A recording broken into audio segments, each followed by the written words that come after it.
Myron mentioned, I'm Christi Olson, and really what I'm talking about today is work-life balance, some tools and technology to help you with managing work-life balance, some things to think about, but really it's all about running your life. And part of the reason I use the analogy of running your life is I'm actually an ultramarathon runner, so I'm one of those really crazy people. Like sometimes you run a marathon, you decide 26.2 miles isn't enough, I want to do it 4 more times. That would be me. So understanding work-life balance and being able to balance between having a career in technology as well as being able to train so that you can take a Friday and a Saturday and Sunday off to run for 36 hours straight can be a little bit crazy. So I'm leaving it blank. And part of the reason I leave this blank is a little bit on my backstory on work-life balance. So if I go back about 10, almost 15 years in time, I was an NCAA athlete competing in snowboarding as well as pole vaulting. And I remember being at the national championships in snowboarding and riding the lift up with a gentleman who is the CEO of a company based out of Vermont. And I was talking to him because I was getting ready to graduate, and I was super excited about going into marketing and starting my career. And I was telling him all my aspirations, everything I wanted to do within my career. And one of the things he told me is like, whoa, slow down. You realize you're a girl. You're going to want to have kids. There's no way you're ever going to be able to be a director at a large company and do all the activities you want to do on the side. You're really going to need to think about how you manage your career if you want to have everything personally as well as academically and within your work and your career life. So really breaking apart the personal and professional. It sort of was a wake-up call for me, and it's something that I've been looking at pretty substantially since I started working in the tech space. And so one of the things that really has come up is knowing that we're in tech and we're always connected. And I can look out there and see we have a cell phone, we've got some tablets, I'm assuming, over on this side. We always have technology with us. So balancing that fine line between how much you spend work and what you do in your personal time is sort of mixed right now. I don't know how many of you go home, you shut your laptop down, you go home, you eat dinner, maybe you go watch TV, and you pull your tablet up. You have your phone on you. You have your laptop with you. And you find yourself that you're working more and more, and it's really difficult to balance that line between how much time you spend doing what you have to do in order to manage a career and how much time to do all the things you really want to do on the side, like traveling, running, having kids, everything else. So it's pretty tough. It is a balancing act. And with the balancing act, really it comes down to understanding what you want and what motivates you. So for me, I want to get to be a director level at a company like Expedia or Microsoft. And so knowing that I'm going to have to move that balance over to spend a little bit more time at work at this point in my life and at this point in my career, and a little less time on the personal stuff in order to get where I want to go. That doesn't mean you always have to be balancing on the work side of your life, but it does mean that you have to be able to balance back and forth and know when do you spend more time on work, when do you spend more time on personal. And part of that analogy is this.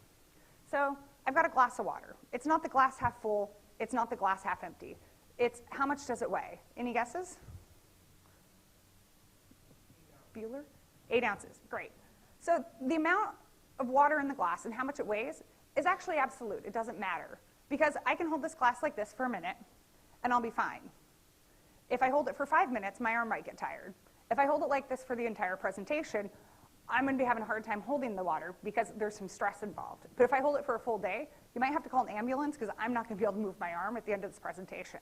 It comes down to stress, understanding what you can take and what you can't take to know when do you make adjustments in your life. Knowing that there's stress involved, do you hold the glass out? Do you hold it in? So knowing yourself is really important.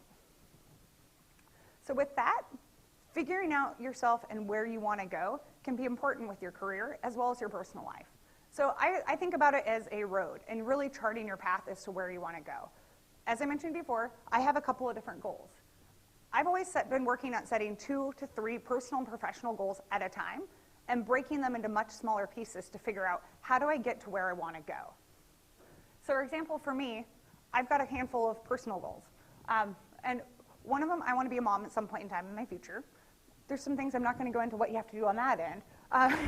On the other side, there's a few other goals I had. At one point, it was run a 50-miler, which seems like a daunting task, but I broke it down to small pieces. I started with 5Ks, migrated from 5K to a 10K, 10K to a half marathon, to a 30-miler, 30-miler to actually running a 50-miler, which seems pretty crazy. Well, I sort of adjusted my goal with time and said, you know what, I've hit the 50-miler mark.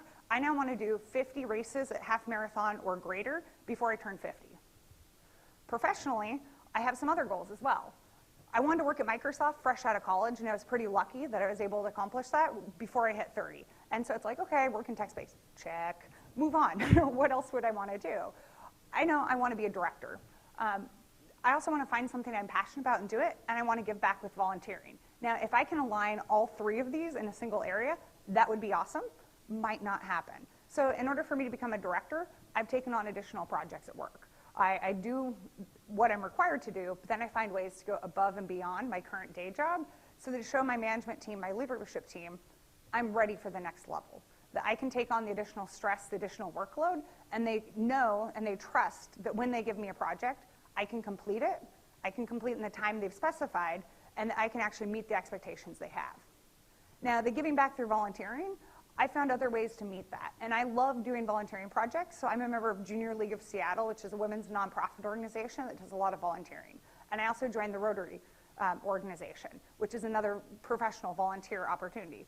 Some of the great things about those organizations is I can actually take what I learn in those organizations and those projects and tie it back to my work. So even if I'm not doing something specifically for my day job, when I have meetings with our senior directors and our VP, I can tell them the projects I'm passionate about and that I'm doing and put it back in and show them, look, I don't have the additional responsibility maybe of managing a team of 10 or 15 people, but I'm leading this separate project for the Junior League, which involves coordinating 15 different women's schedules and organizing a nonprofit event that's happening at some point in time in the future. It might not be work-related, but I can tie in that I'm ready for whatever's happening by balancing my personal life and my passion and tying it back into my day job.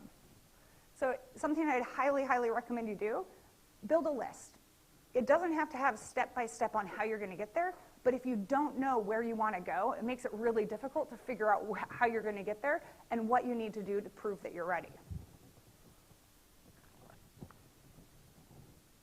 And as I mentioned, break them apart. So before getting up to the director stage, I had to get to a manager. Before Microsoft was ever willing to let me manage people, I had to prove that I was ready to manage people, not just accomplishing my goals in my day-to-day job, but by taking on an additional project where I volunteered to work with interns. And so I had a group of 15 interns that I managed, making sure that they were able to get ready to go into Microsoft, that they were set up within their teams, they knew what they were responsible for at their teams, and to answer any question they might possibly have about how to really fit in with the company and the culture and make their experience at Microsoft great. So when they would graduate in a year or 2 years, they'd actually want to come back and work at Microsoft. Did it have anything to do with my job itself? No, but by taking on that task one summer, the next year I was able to prove to my managers I was ready to have a team of people. And so I was able to grow my team out and ended up leading a team of about 17 people managing paid search across all of Microsoft. So you don't have to have the clear path of how to get there, but you do want to figure out where you're going, break it into little pieces, and move forward.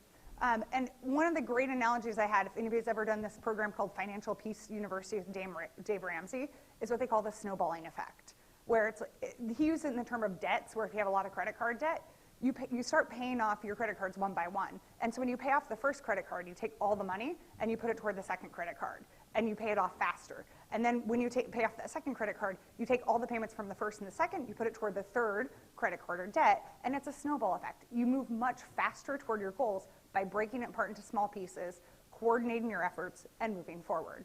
It can really help you on the work side to bring in to your goals and move to where you want to go. So some advice as the employee, and I've got advice for the managers as well in the room. So as an employee, really, if you do your job and you focus on what you need to be doing on a daily basis and not maybe spending as much time on Facebook or Twitter or social media, unless you're the social person, you can get things accomplished pretty easily, and you're going to look like a rock star. When you're doing that, focus what's important. If you have a job and you don't know what your end goal is that you're doing, you need to ask and you need to push on it. So an example, I left a company this last year where I was managing paid search programs, and I had a pretty good sized budget. And when I'd ask them, what am I goaled at? Am I goaled at driving new customers, or am I goaled at retaining the existing customers? And the answer is, sure. Great. What is the return on ad spend you'd like me to drive? We want return on ad spend. Okay. Is there a point in time when you want me to hit certain numbers or revenue targets? Yes. Okay, so how do I know if I'm successful?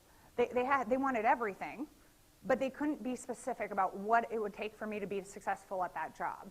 And it made it really difficult for me as an employee because I never knew if I was going above and beyond or if I wasn't even meeting the expectation. Sure, I was acquiring new customers. I was doing it at a return on ad spend that they deemed good, but was it above what they had wanted? They hadn't planned that far in advance. So I pushed and I pushed and I pushed to find out, am I doing my job? Am I making you successful by hitting the goals that you had planned? And it made it really uncomfortable because I kept on pushing, kept on asking, and what they came out was that every other marketer in that organization had a similar issue. No one knew if what they were doing actually was contributing to the bottom line and to the revenue. And so me being the only one pushing actually brought up a bigger picture to light, and that was that the management team wasn't sharing the goals with everybody else within the organization. So everybody was just doing what they thought they needed to do, but we weren't doing it together and we weren't coordinating. And it made it really difficult as a marketing organization to be successful. The other thing to think about is when I'm looking at hiring employees, and I have open positions right now, it's looking at the role and understanding, is the person going to be doing tactical day-to-day stuff? And do I think that they're ready to move from being tactical to improving the processes? Can they come onto a project and great, they can do exactly what we need them to do, but can they take it one step further and say, you know what, I'm working on this report every single week and I'm wasting a lot of time doing X. I can improve it and make it faster. I can automate this. I can do something else. So finding ways in your job to show your management and your other people that not only can you do the job, but you can find ways to improve it and make it better will help you move further along in your career and help you as you go. Also, very important, especially if you're in the tech space, having regular one-on-ones with your management and the leadership. So as an employee, set the agenda yourself. Don't always let your manager set the agenda, because if your manager sets the agenda, what ends up happening for most managers, we're busy. We have a lot of things on our plate at any one point in time, and what they're gonna do is on your one-on-ones with them, it's gonna be very tactical and focused on what's the status update on this project. You might not end up getting what you need from I want to go here in my career. What do I need to do to get there? How am I doing in terms of this goal you might have set for me to show that I am ready to take on management of a team by taking over a project? If you're not communicating back and forth on the how am I doing for specific projects, when it comes in that year-end review and you're hoping for that promotion, if you haven't had the conversation consistently throughout the year, your manager might not remember that you want to go from doing maybe tactical to a leadership, or moving away from being that individual contributor to helping with other projects and other teams. By setting the agenda, you can help do that. And as a manager, is anybody out here a manager and have people underneath them? Hey, I'm excited, we have a handful of them. So the number one thing I can give to the managers is remember, listen. Listen to your employees, listen to your team. Know what's important to them. When I'm hiring people and bringing people onto my team, I always find out, great, I know you can do this job and that's why I'm hiring you here, but what is it you want to do next? What is it that you're looking for so I can figure out what will motivate you in order to get you to perform really well here so that you're ready to move on to the next role. If you're always just telling them what to do and you're not listening, they're probably going to become unmotivated pretty quickly, and they might not end up being the rock star you want them to be. In addition to that, know that give them the opportunity so they can succeed or fail. And when an employee fails at a project, doesn't mean it's not the end of the world. It doesn't mean that it is. What it means is you can then give them an area to work on and improve. So work with them, know what the status is, but give them the opportunity to succeed or fail. Give them the chance to show that they're ready for that next opportunity, and make sure you have a regular feedback loop and process. And lastly, as a manager, something you need to be doing on a regular basis, and as an employee, if your manager is not doing this, you should push them on this, is remove the roadblocks. So whenever my employees come to me and say, hey, I'm trying to get this project done, and I'm working at the IT team, and I can't move forward on the project, my job as a manager is to then reach out to the IT team and help remove that so they can move forward and get their job done, and so they can work efficiently. If I'm not doing it and I expect my employee to do it all on their own, and the project completely stops, it's on me at the end of the day as the manager for them not being able to get their job done. And so if you need help, ask, continually work with your manager, and make it really a circular communication. This will help you sort of maintain that work-life balance, because if you're stressed out, holding the water glass out here all day, and you're trying to get something done and you can't move forward, you go home, you might be stressed when you get home. If you're stressed at home, if you have a significant other, you have kids, you might take it out on them. Then they're not happy. And it just sort of snowballs out of control over time. So finally, listen. Listen proactively. I wanted to find a picture of a schnauzer, but I couldn't find a good one where the ears are sticking up and just staring at you. Because I know I have a schnauzer at home, and I don't know if any of you have ever seen a schnauzer, but I can tell when she's listening to me. Because I can have her sit there and look at me, and I can say chicken, and the ears come forward. And I'll be like, sit. The ear starts to turn. Come here. Like, I said, come here now. Down, running away. As a manager and as an employee, listen to everybody around you. And listen so that way when you can communicate better with them and know what it is that's important to somebody in top. This last month, I read an article that I put, it's hard to read, it's a little bit low. I put it at the bottom, and it's a Harvard Business Review article about how to deal with people when you've made them angry or upset. And I have to say, taking that article and taking the three main takeaways from that and incorporating that into how do I communicate with others in my workplace actually has been pretty amazing. And it's when you haven't lived up to someone's expectations, you've made them mad, first apologize, acknowledge what it is that you've done, try to make a change, and then actively try to make that change. So for me, I tell my husband I'm going to be home at 5, it's 7 o'clock, he's been waiting for me. Hi, honey, I know you're upset. I'm sorry, I made you wait for 2 hours. It must have been really frustrating for you to have to wait for me while I didn't communicate that I'm going to be late. I'll try to communicate better next time I'm going to be late and send you a text message letting you know that's happened. That's a great personal example, but you can do that with your team, and you can do that with your professional life. If you're constantly late to meetings, making sure you've communicated to everybody else or the leader of the meeting that you're going to be late, why you're going to be late, and try to improve it in the future will help you with that work-life balance, because if you're always late, or if you give a deadline and you don't meet that deadline, people are going to stop relying on you. They stop relying on you, or they stop trusting you. It's going to be a lot harder to get where you want to go in the professional life. So, how do you spend your time? Does anybody in this room have a hard time focusing during the workday? We have one. So right now, and it goes back to that it goes back to the fact that technology is always there. The internet's always there.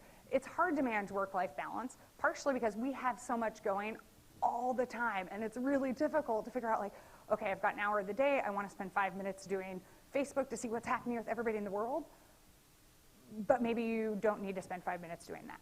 So there's 2 websites I've listed with 2 different technologies that can sort of help you with this. I've used both on and off. One of them is called Rescue Time. It's pretty cool. What you do is you put it on your computer and you run it, and it'll let you see during the course of the day how much time are you spending on all the different activities you're doing. It looks to see you've had Facebook on for 4 hours during the workday, and of that 4 hours, maybe you spent an hour and a half actively on Facebook posting messages. So you had an 8-hour day. You're trying to get things done, but you're having a really hard time meeting your deadlines.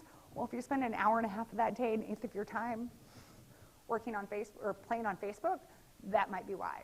So being able to identify why you're stressed out and why you're not getting as much done as you thought you could is helpful. The other one's Track Time. It's a similar concept. Both really cool technologies that you can use to see how are you spending your time during the day. I can't remember which one of the 2 because I've used them both. One will let you see you have a screen open or an app open or Word, Office, Excel open. It'll actually see here's how long it's been open, here's how much time you actively spent within that during the course of the day. Track Time or Rescue Time. Then one of them does so that way you can actually see, like, oh, I was staring at Excel for 2 hours, but I spent 5 minutes actually in the Excel application doing filters and looking at it. So you can see, like, okay, yeah, I was sort of paying attention, but I wasn't really focused, and I wasn't getting everything done on time. Other things you can do to keep you focused, I sort of like the one called Self-Control. What you do is it's an app that you put on your machine, or it's a software you download on the machine. You put in there that I'm going to spend the next 2 hours, I don't want to view any websites. I don't want to view any websites that have certain content. So you can load a list. No matter what you do, you cannot access those websites. So if you have a project you have to get done, like a presentation, and you're really bad at trying to get everything like a presentation done in time, you can download the software, put it on, and no matter what you do, you won't be able to access all those websites you want to waste your time on or spend your time on because there are things you'd rather do maybe than getting work and projects done. Pretty awesome. There's a similar concept, stay focused, antisocial, and freedom, where you can, stay focused is opposite, where you say, I want to use Facebook during the course of the day, but I only want to have Facebook open for no more than X amount of time. 10 minutes, 20 minutes, 30 minutes. There's a little countdown clock. You can see it. Once you hit that time, it blocks the website altogether, so you can't access it. So you give yourself the amount of time you want to spend doing those other projects, other tasks, and then you aren't allowed to load it again until the next day. One of the cool features of it is you can uninstall it from your machine, you can do it, but until a 24-hour time frame has elapsed, even if you've uninstalled the software, you still can't access the website. Now that could be good, it could be bad, but if you need to stay focused for a short amount of time and you need to get something done and you're a procrastinator, that is a great tool to use to really keep you focused and to keep you on time so that you'll have to get things done that you want. I'm trying to remember, I think self-control is only on Macs. Freedom is the same concept for its PCs. So it can be pretty cool on how to use technology to balance. So calendaring. How many people live by your calendar? Does anybody have their phone? Hey, I am not the only one. Everybody makes fun of me, and I'm going to pitch my Windows phone a couple of times because I love it. But if I have a family event, it has to go on my calendar because I have this with me 24/7. And I look and be like, oh, I told my husband I'd be home for dinner at 7. I need to cook something, and we're going to be eating at that time. I know what's happening, what's going on.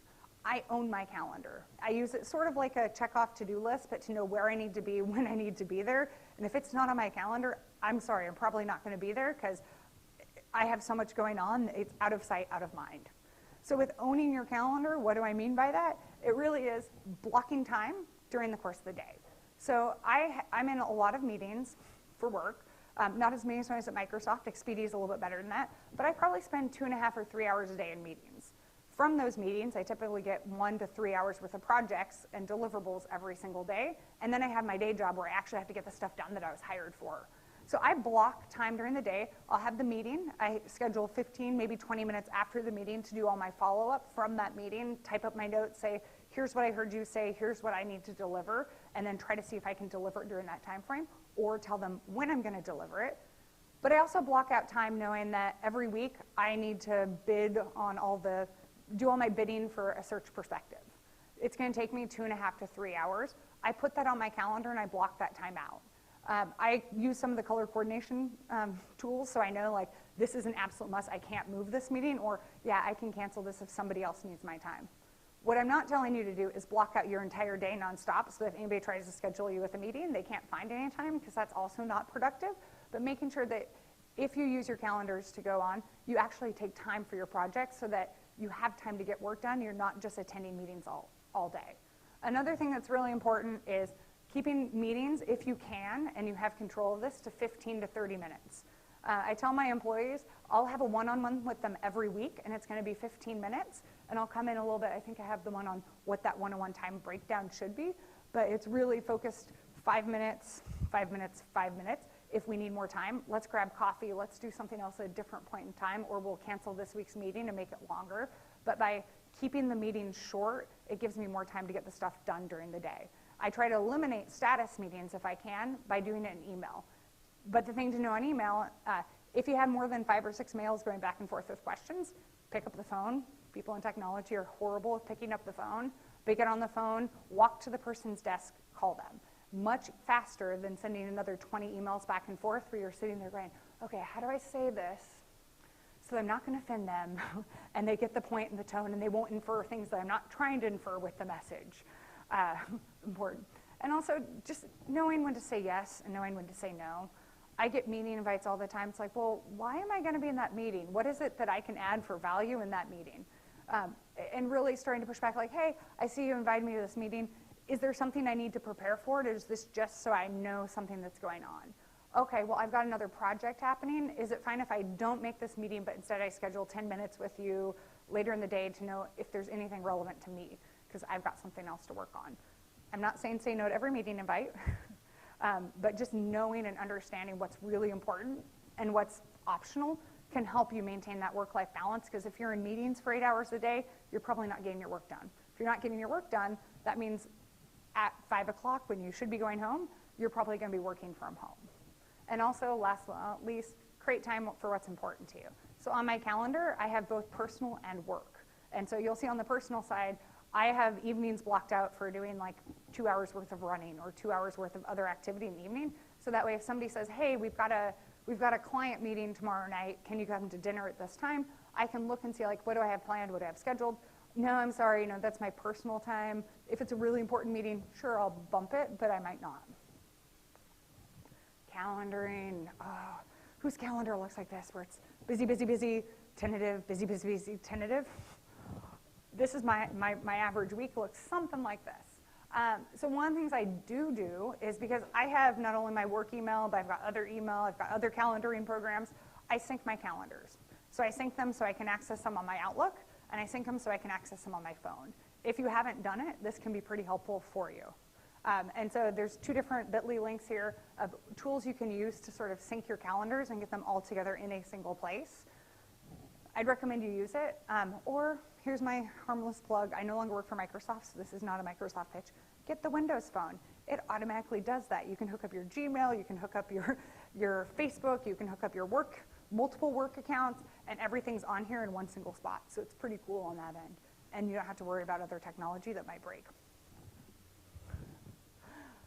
And prioritize what's important and put it on your calendar. So this goes back to me being a crazy runner. At some point in time, I want to run to what's considered like the second highest mountain in Europe, called the Jungfrau. And so for me, it's prioritizing like running in the morning so that I know I need to go and I need to do this in order so I can do this at some point in time in the future. So I prioritize making sure that I have time to run. And sometimes that means like, hi, hon, dinner's going to be at 9 o'clock tonight, and it's going to be soup and salad. Congratulations. Nothing fancy, but if I want to do something in the future, I have to prioritize what's important to me and make sure that I have time for it. Because if you don't, you're going to find out you're going to spend a lot of time wasted on things that really don't matter. So on the subject of email, one of the things that can be sort of interesting, I put it down here, is like SaneBox, Boomerang, and Gmail Meter, which will tell you here's how many emails you receive, here's how much time you spend on email, what comes in, what goes out. I find that I have a lot of emails that I really don't need to look at, or I'm on distribution lists for work where I might get the Haiku Friday message of the day and I get 700 of them. Yay, Haiku Friday. Create a rule, put them in a box. If it's not important, if it's something that's a distribution list that's good to know, deprioritize it, move it off to the side, look at it if you have extra time. Other than that, you don't really need to be looking at it. Look at what's important to you. So by using the rules, the folders, and some of the prioritization flags, it'll help you spend a lot less time on email. And you can see, oh, I have a email that came in from my manager. He listed it as a high priority. I'm putting it I have it so it automatically puts a flag for follow-up, so I know when I have to get back to him. And so I get back to him in a timely manner, which makes it then easier for me, because I'm not getting a phone call at 8 o'clock at night asking, did you see that email, and are you pulling that report I asked for? Really, really important to do. And also, it's really okay to archive and delete your emails. I've had multiple managers where I've come down, sit at their desk and say, hey, did you get that message from me? And I watch them open up their email, and they've got like 4,000 unread messages. And you think I'm being sarcastic? I'm not really. It's been between 1,000 and 4,000 unread messages. I see somebody laughing over there. You might have that right now, where they might not see, because they get so many messages into their inbox, they might not see that message is important to you. So by creating the rules and the folders and pushing stuff in, I can then say, oh, my manager sent me an email. I go to the folder from him. I can look and see exactly what he sent me. It's easy to find. I'm not spending 20 minutes trying to find that email they might have sent me sometime in the last 3 weeks. I archive on a regular basis, so at the beginning of every month, I archive everything into a folder, and if I know they sent me something more than a month ago, I go back into the archive and I can dig and find it, but it keeps my inbox light, means I can sync it on my phone, everything I need is on my phone, so I can be downtown Seattle, standing in line for salumi, which I don't know if Jen has lunch here or not, but if she doesn't, salumi's right down there and it is amazing. And you can go do that and you can answer emails and have everything you need in one location. Oop. Yes, and so there's tools out there that you can use to sort of monitor your emails. Look at them if you have a problem with email. And the question Jen asked me about autoresponders, and I had to use this example from Rand Fishkin because it is the best example I've ever seen with autoresponders. Does everybody know what an autoresponder is? Yes, no, maybe. So Rand, does everybody know who Rand is? Or have you heard of Rand? Anybody not? Get a couple people not shaking their heads. So Rand is the CEO of what used to be SEO Moz, now it's just Moz. And Rand had this genius idea because he gets about 400 emails a day asking questions like, hey, my website's not ranking on Google. How do I get my website to rank on Google? Or, hi, Rand, I'd love you to be my mentor. Will you set up 15 minutes for coffee with me? He had this genius idea of creating an autoresponder email for everybody who was not from SEO Moz that would go out to them, that would link to a blog post, and the blog post had the 15 most common answers to questions people asked him. And I absolutely love, and I don't know if you can read it, the very bottom question is, why are you such a butthole? Buttholes make lists like this to pawn people off of their email. Be a real person to write me back. So if you use autoresponders, use them wisely, use them well. He thought this was going to save him a lot of time, but instead it got him a lot of angry emails and a lot of angry calls directly to him and to SEO Moz of people saying, what, you don't have 15 minutes to answer my question? So if you set up autoresponders on your email, do it wisely. What I've ended up doing, and it saved me a lot of time, is I get a lot of similar questions over and over again. So I have a draft in my inbox of the top 15 answers that I typically have to respond to people, and I customize it. Great, you're in Canada, you're trying to look at TripAdvisor on Canada to see the Expedia ad, and the prices are showing in US dollars, and it's driving you back to Expedia.com, not Expedia.ca. First off, are you on the corporate network? Yes. Did you not change your IP address so it's shown of Canada, because in the corporate network it automatically puts you at .com, and in the US worldwide, use this. Come back and try it again. If you're still getting the same experience, call me, because then we do have a problem if something's broken in our API and the United States is showing worldwide and we need to fix it. Simple, quick, copy, paste, insert the person's name, they can troubleshoot. They can get back to me. If you find those questions coming up pretty frequently, write them, save them, respond as you have time. You don't have to customize every single email you write, and you also don't have to recreate the world every time you receive an email message. So it really does help you over time. But on the autoresponder question, I would really, really recommend, even though you think it might save you time, it might not. It just might make people really mad at you in the end. So then going back to that final question, and the final one of like stress, work-life balance, how do you manage it? Technology can help you, but it's not going to be the end-all to your solution. You have to know what you want to do with your life, where you want to go, and you have to know when to prioritize it. So right now, at this point in my life, I'm prioritizing work a little more than the personal side, mainly because I know I want to get to that director level, and I actually can see an opportunity in front of me, where I know that if I can do a little bit more on the work side and spend maybe 60% of my time doing work, 40% doing all the other stuff I love, that I can get to that level I want to be. And once I get there, I can work and figure out how do I rebalance my life and rejigger it so I can do the best blend of both. Great. But it's because I have the end in sight. I know where I want to go. I know what I need to do to get there. And so the stress behind holding the glass out, it's manageable because I know that there is an end. If you don't know that there's an end in sight, it gets really stressful, and then the work-life balance comes into play. And so I hope that helps answer most of your questions. Or at least I hope that works.